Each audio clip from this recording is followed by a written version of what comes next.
E aí, pessoal dos elementos, aqui quem fala é Matheus Queiroz, criador do canal. Como é que vocês estão? Tudo bem? Bom, gente, estamos aqui em mais uma videoaula para dar continuidade ao estudo das frações. E nesta aula de hoje, nós iremos aprender a realizar a leitura de uma fração e veremos a classificação das frações, tá certo? Pessoal, um comentário. Nós já temos uma aula que trata a respeito das frações, tá? Nesta aula, nós mostramos como as frações surgiram, definimos o que é uma fração e apresentamos seus elementos. Então, esta aula é muito importante para o bom andamento desta aula de hoje, certinho? Então, quem ainda não assistiu, eu vou deixar ela disponível aqui no card. Show de bola?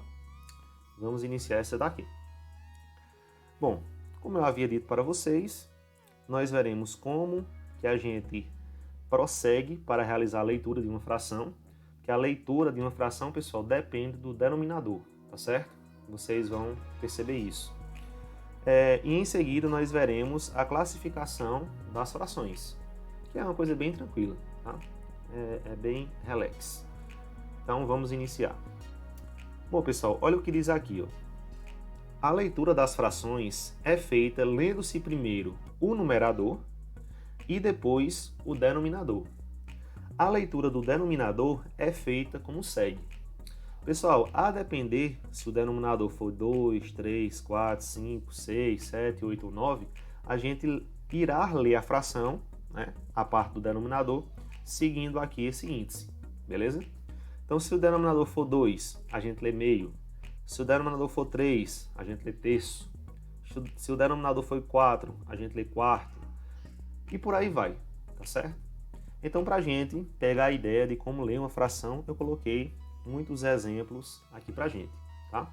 Então, nesse item A, como é que a gente lê essa fração? Primeiro lê o numerador, 1, depois lê o denominador, que no caso aqui é meio. Então, 1 meio, certo? No item B, como é que a gente lê essa fração aqui?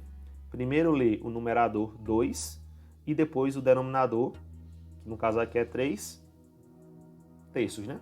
Então, 2 terços. Continuando, item C. Temos 3 e 4, então é 3 quartos. Olha só. No item D aqui, nós temos 4, o 5 é o quê? Quinto, né? Então, 4 quintos. No item E, nós temos 1 sexto. 1 sobre 6. No item F, nós temos 6, primeiro numerador, depois denominador, sétimos. 6 sétimos. Item G aqui, 7, o quê? Oitavos. E no item H, 8 nonos. Simples demais, né? A leitura de uma fração. Lê primeiro o numerador, depois o denominador, de acordo com esse índice aqui que eu coloquei para vocês. Tá? Só que é o seguinte, nós temos outros tipos de frações onde o denominador é diferente desses que eu coloquei aqui, né? Vamos ver como é que a gente realiza a leitura dessas outras frações. Bom, continuando aqui. As frações cujo denominador é uma potência de base 10, ou seja, 10, 100, 1000, 10.000 e etc., elas são chamadas de frações decimais. Tá? E nessas frações decimais, elas recebem nomes especiais também. Tá? Então, por exemplo, quando o denominador é 10, a gente lê décimo. Tá? Lê o numerador e depois lê o denominador de acordo com esse índice aqui. Se o denominador for 100, aí a gente lê centésimo. E se o denominador for 1000, a gente lê milésimo. Coloquei aqui 3 exemplos para vocês pegarem a ideia. No item A, nós temos 3 décimos, né? 3 sobre 10. No item B, nós temos 47 centésimos. O denominador aqui é 100. E no item C, nós temos 131 milésimos. O denominador aqui é 1000. Tranquilo? Frações decimais são todas as frações cujo denominador é uma potência de base 10. Só que ainda nós temos outros tipos de frações que ainda não se encaixaram naquele primeiro caso, do slide anterior e desse, né? Vejamos os outros tipos de frações. Olha só. Para ler frações com denominador maior do que 10 e que não sejam decimais, usamos a palavra avos, certo? Então, exemplo aqui para vocês, ó. No item A, 7 e 12. Como é que a gente lê isso? 7, 12 avos. A gente lê numerador, depois denominador e coloca a palavra avos na frente. Tá? Item B aqui, nós temos 5,64 avos. 5,64 avos. Tá?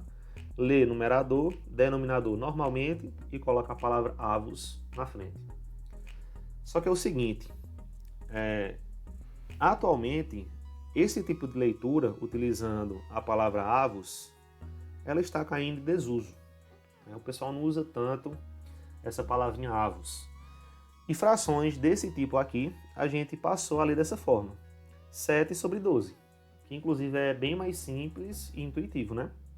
Então aqui, ó, 5,64, como é que a gente lê essa fração? 5 sobre 64.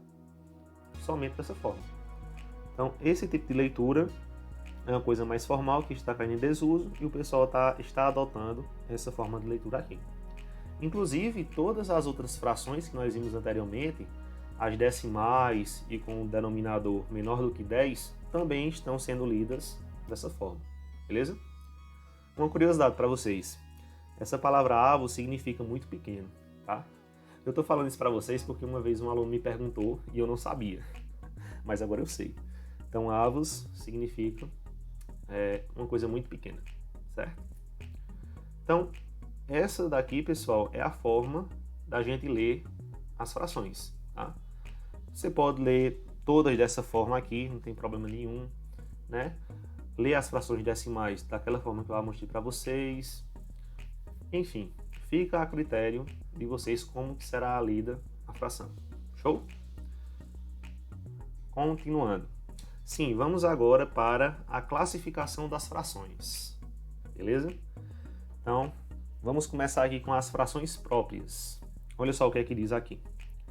Frações que possuem o numerador menor que o denominador são chamadas de próprias, pois seguem a ideia original de fração. Elas seguem a ideia original de fração, ou seja, representam uma parte do inteiro. Então, lembra da situação da pizza, da aula anterior que nós vimos? Sim, professor, lembramos. Nessa pizza aqui, nós comemos 4 fatias dentre as 8 que a pizza foi repartida, né? A pizza inteira era o nosso inteiro, então nós repartimos ela em 8 pedaços iguais, obtendo o todo, e desse todo nós pegamos 4 pedaços. Tá? Então a fração aqui referente a 4 pedaços é 4 oitavos, tá? Ou então 4 sobre 8, tanto faz.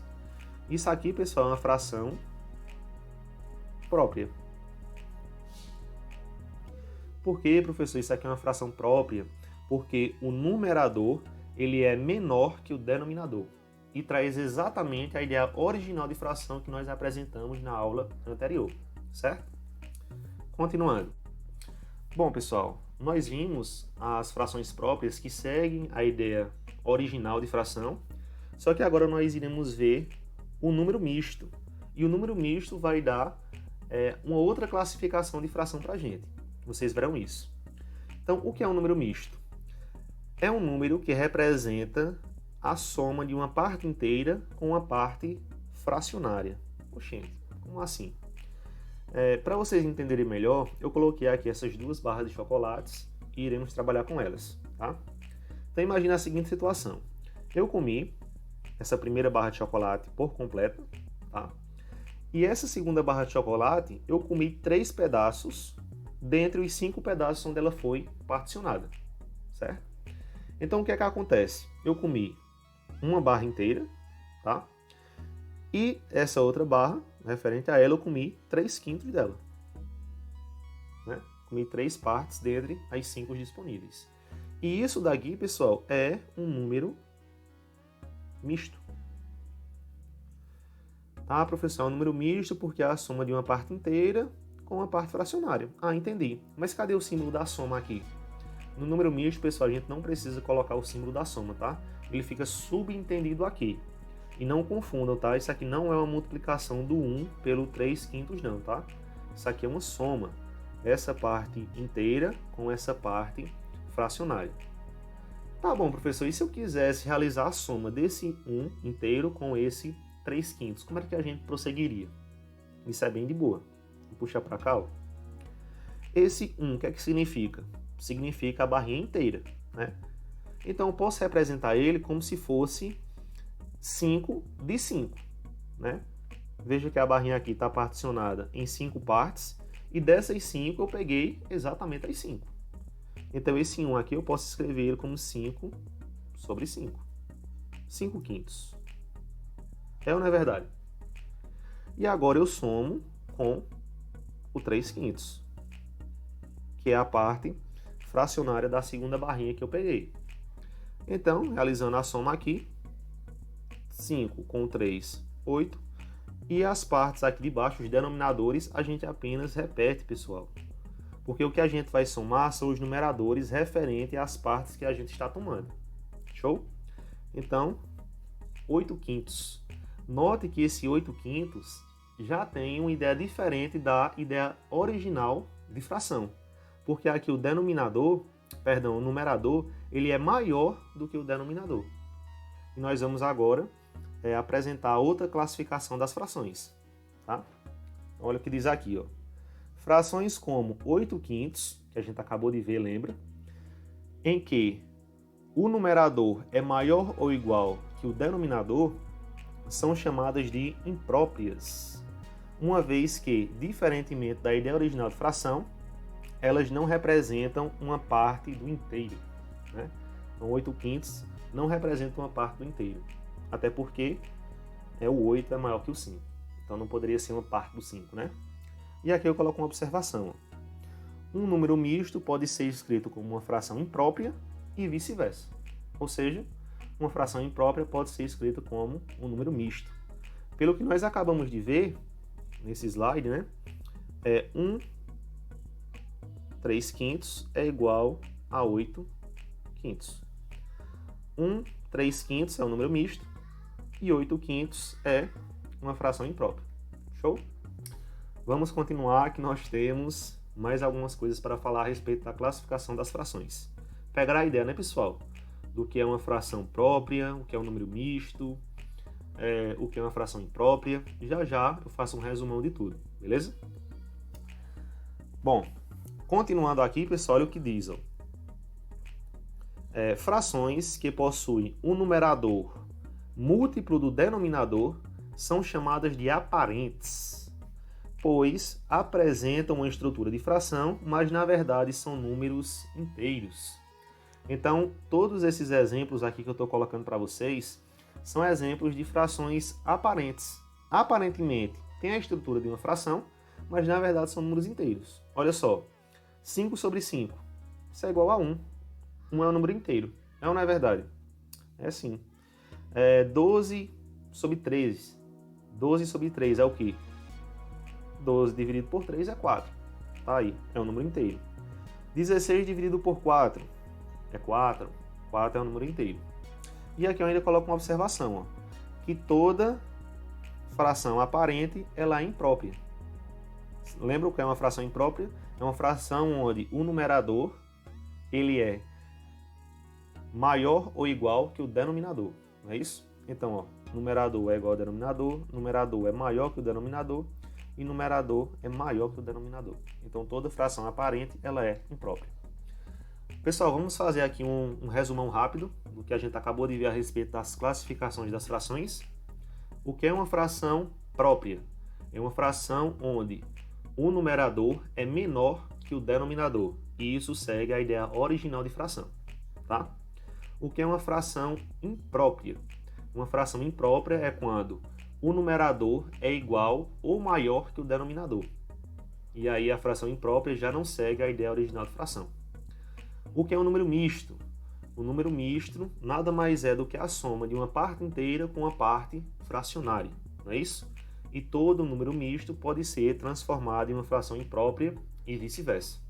E nós temos, por fim, as frações aparentes, que elas possuem uma estrutura de fração, porém na verdade, são números inteiros, que a gente sempre vai conseguir realizar aí a divisão. E toda fração aparente, ela é imprópria. Tranquilo? Eu sei que ficou tudo falado, né? Mas vocês podem voltar aí e colocar para passar um pouquinho mais devagar, que eu sei que vocês estão no 1.5, então no 2.0 aí de velocidade. E escutem mais devagar que dá para compreender de uma boa. Pessoal, se vocês ficaram com alguma dúvida referente a essa aula aqui, deixa aí nos comentários, tá bom? Que a gente tenta esclarecer de uma forma melhor. Se teve alguma coisa nessa videoaula que agregou no seu conhecimento, que você disse, eita, cara, eu não sabia disso, estou sabendo agora. Então deixa teu like aí, compartilhe com um amigo para ele ficar sabendo e se inscreve no canal se você ainda não for inscrito. Valeu? Aguarde as próximas aulas e tamo junto!